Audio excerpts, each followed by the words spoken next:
I wanted to tell me how. So what you do after you dig it, how you dry it, how you wash it and everything. If you told me. All right, once you get home with it, and what we do when we're digging it, we would take the berries and pull the berries off the plant. If it, and you may have a dozen or more berries on one plant, a bigger one. You take the berries and you hold them and you plant them around here, part of them. If you got a bag, you put the rest in the bag. If you don't, you put it in the pocket, and then you dig the root. You bring it home. The berries will go in like you saw right here in the flower beds. Here we put the berries in the flower beds, just like a bird had dropped them, and they come up as you saw right there. The root then we bring it in and we wash it. And like I said, we made the mistake of washing it clean. Well, it costs us money because and the ginseng, the buyers want to have a little bit of dirt on the root. I don't know if that's maybe to show the type of the dirt it was in or what it was for, but that's what they want. And we use a sheet pan and dry it out, lay it on a towel when you come out of the water, when you wash it, lay it on a towel and just kind of pat it dry, and then put it in a sheet pan and spread it out. When we touch it, spread it all out. Don't put it in direct sun, but put it in a nice warm, dry place and let it dry. The root to be dry has to be hard. It's almost like a stick. You take your finger and push it. If you push it and there's any give to it, it's not dry. And a buyer will dock you for that. And a buyer is like anybody else. They're looking for any reason whatsoever to dock you. I mean, if they can buy it for $50 or $100 a pound, as opposed to $1,000 a pound, that's money in their pocket. But so you want it good and dry, good hard. The coil on it, which is the growth rings, by law is supposed to be intact. Sometimes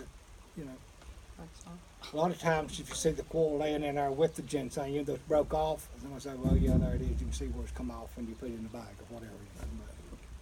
But they put it in a barrel and pack it down, so everything's going to be broken. And when they ship it. And that's pretty much what we do with it once you get it home, or once you harvest it. And then, like I said, you sell it. You call around, or you talk to friends that do it, and you find out who's paying the most, and that's who you call. And how long did it take for it to dry? To dry, a month, 6 weeks, something like that. It depends on the weather a lot. If it's a rainy year and the humidity's real high, it don't dry as fast. I've known rods to actually put it in an oven and set the oven on like maybe 100 or 150 degrees or so, and put it in an oven and dry it here because he needed the money for something, and get it dry in not like a dehydrator. Ginseng casserole. But you can do it in a dehydrator, but you're drying it too fast and you lose too much from it, and it's not the best way to do it. Do you use ginseng yourselves, or you just sell it and that's it? No, you ever use it? Why not? Just not interested in it. Well, that never appealed to me. I don't like tea, so you put it in tea, make ginseng tea. I don't like white moonshine, and they put it in moonshine, so there's that. So that pretty much leaves it out of just going around chewing on it, which I've known people that do that, would have in their pocket. A.T. used to carry some in his pocket. Now, A.T. had a monster patch. He's the one that found the one root that was over 2 pounds. Brought it to show Rog. It was something to see Rog see. But it got located, his patch, but he caught the guy while he was in the process of digging it. And he's lucky he didn't kill him. He said he had the pistol right against his head. They kill you over their ginseng, buddy. It's a lot of money. I mean, a friend of mine sold over $3,000 just out of just a small area that he raised last year. And if you get in there and you dig 15, 20 pounds, that's a lot of money. So it's like everybody finds a patch and they like own it, or like it's theirs, so nobody else No, because he don't grow in patches. It's spread out all over. You find it everywhere, and that comes from the deer, the turkeys, the birds, picking the berries or eating the berries and dropping it. The deer will come through and bite the top off the plant, which is okay. Nobody's gonna find it, but the top's gone. Like AT, So, he probably did berries or something to get a patch. yeah. Now, I tell you what he does just like what we used to do. If he was in the woods ginseng hunting, and he's told me places to go, but I didn't go.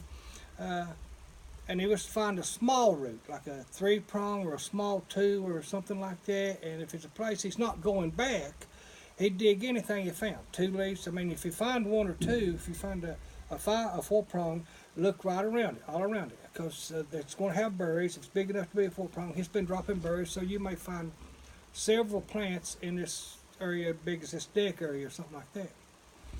But when I say patch, digging a patch, that's people will come in and plant it. We did that. Ordered the seed out of Wisconsin. A friend did, and we split some. And we go up in the woods and we rake out, smooth out a patch, and we plant it.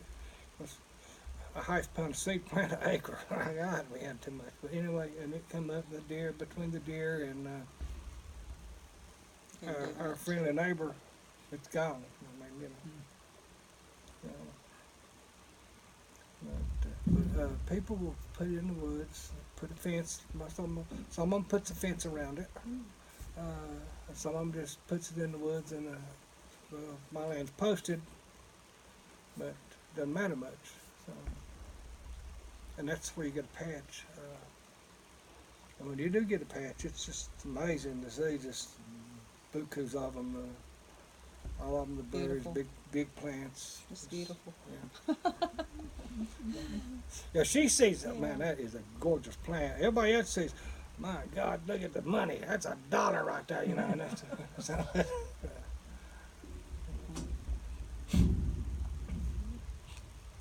Let me see. Is there anything else I didn't ask you? I can think of anything. Nothing that you know. I wish we had that drawing. I wonder what happened to that. Remember that Larry Eisenhower's dad drew Gil Raj, that picture of the ginseng at painting he drew. He's a painter, and he was an artist. Oh, it's beautiful. I have no idea whatever happened to that. And then she had some really nice pictures. I don't know where they are. Don't have any clue what happened to that. She got through the woods carrying her camera, something like that. And then she said, "I'm gonna wait till that gets ripe and go back and it's gone." I said, "Well, honey, I've told you, people comes in here." I